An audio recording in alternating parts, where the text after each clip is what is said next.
Grüß dich. Herzlich willkommen. Schön, dass du da bist. Ich freue mich, dass du mir in dieser sternenklaren Nacht an meinem Lagerfeuer wieder Gesellschaft leistest. Heute möchte ich mal von einer These erzählen, die ich in einem Podcast gehört habe und die mich echt inspiriert hat. Mein Herz ging damit sofort in Resonanz, obwohl mein Verstand anfänglich erstmal ziemlich skeptisch war.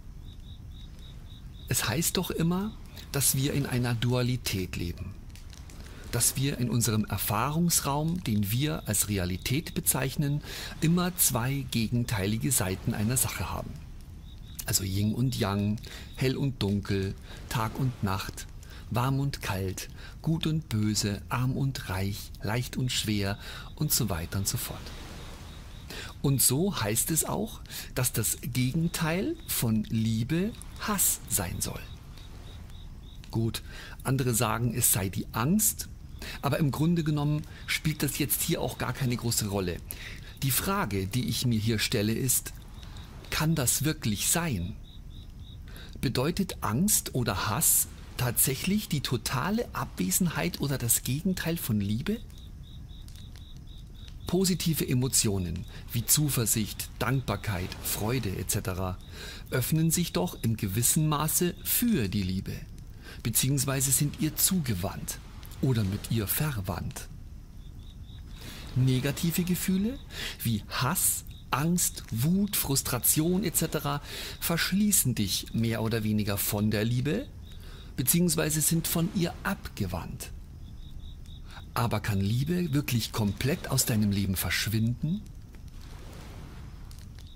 Stell dir vor, du stehst an einem weißen Strand. Warme Luft umspielt deinen Körper, der Himmel ist strahlend blau und die Sonne scheint auf dich herab.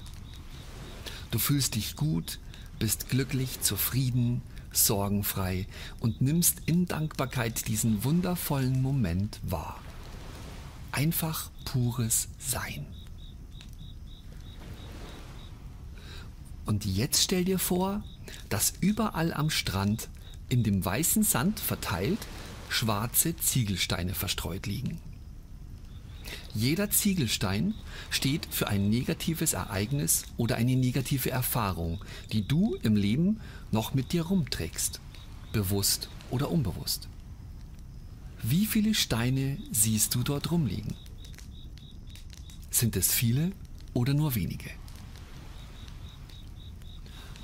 Sammle bitte jetzt mal alle Steine ein und lege sie auf einen Haufen.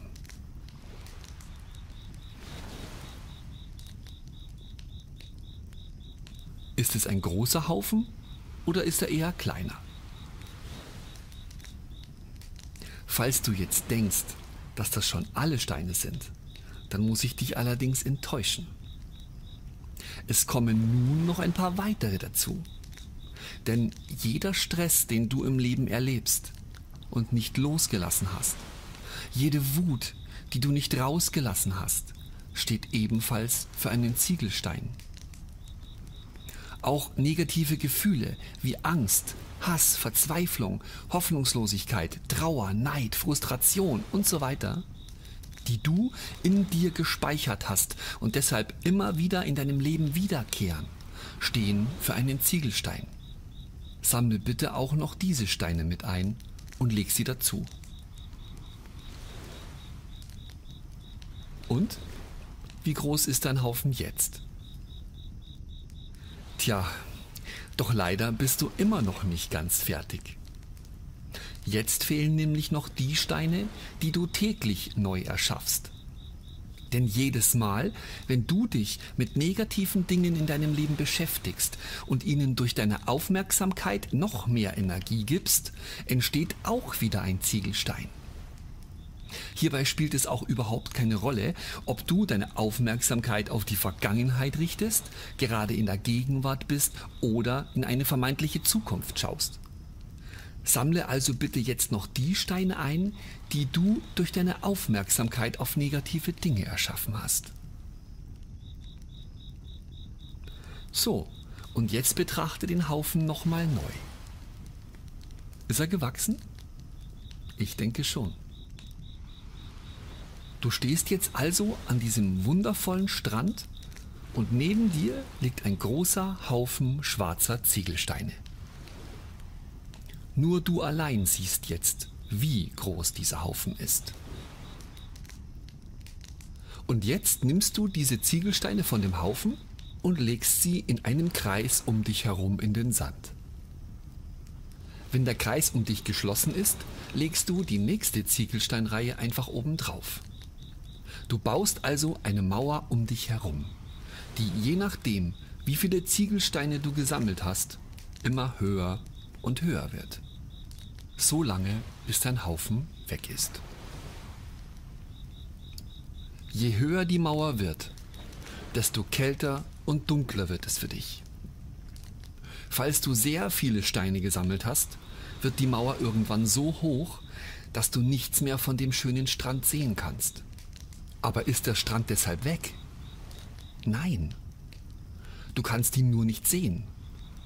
Er ist immer noch da und er umgibt dich nach wie vor.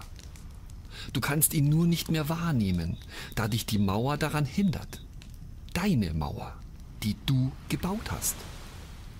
Du fühlst dich abgeschnitten und allein, obwohl du dich gerade an einem echt paradiesischen Ort befindest. Der Strand steht für die allumfassende Liebe, die in dir und um dich herum existiert. Glaubst du, diese Liebe ist verschwunden, nur weil du sie vielleicht im Moment nicht siehst oder spürst? Alles, was du brauchst, ist ein kleines bisschen positive Energie. Und dann kannst du diese Mauer mit einem Faustschlag durchbrechen. Diese Kraft entsteht durch deinen Willen, deinen Glauben an dich selbst und deine Bereitschaft, deine Vergangenheit loszulassen. Dies schließt auch die Vergebung mit ein. Öffne dich für neue Wege und richte deine Aufmerksamkeit ab sofort nur noch auf die schönen Dinge des Lebens, auf das, was du willst und was du gern machst. Auch wenn deine Mauer vielleicht noch nicht komplett eingestürzt ist. Deine Bereitschaft, dich mit deinen schmerzhaften Themen und deiner Vergangenheit auseinanderzusetzen, sie nicht mehr wegzuschieben, sondern zu klären und zu bearbeiten, wird nach und nach deine Mauer verkleinern. Ziegelstein für Ziegelstein. Bis eines Tages wieder der ganze wundervolle Strand sichtbar ist und dich mit Liebe durchflutet. Glaubst du jetzt immer noch, dass Liebe das Gegenteil von Angst oder Hass ist? Ich bin davon überzeugt, dass Liebe die Grundlage von allem ist. Sie ist immer und überall. Ohne Liebe würde diese Welt nicht existieren. Wer Liebe auf eine Emotion reduziert und mit anderen Emotionen vergleicht oder ins Gegenteil setzt, der hat diese Welt einfach nicht verstanden. Aber wie gesagt, das ist nur meine Meinung. Vielleicht denkst du ja anders darüber. Und auch das ist völlig in Ordnung. Vielen Dank, dass du wieder bei mir warst. Wenn es dir gefallen hat, dann freue ich mich über ein Like oder einen netten Kommentar. Und vielleicht schaust du ja beim nächsten Mal wieder vorbei. Ich würde mich freuen. Bis dahin wünsche ich dir von ganzem Herzen nur das Beste.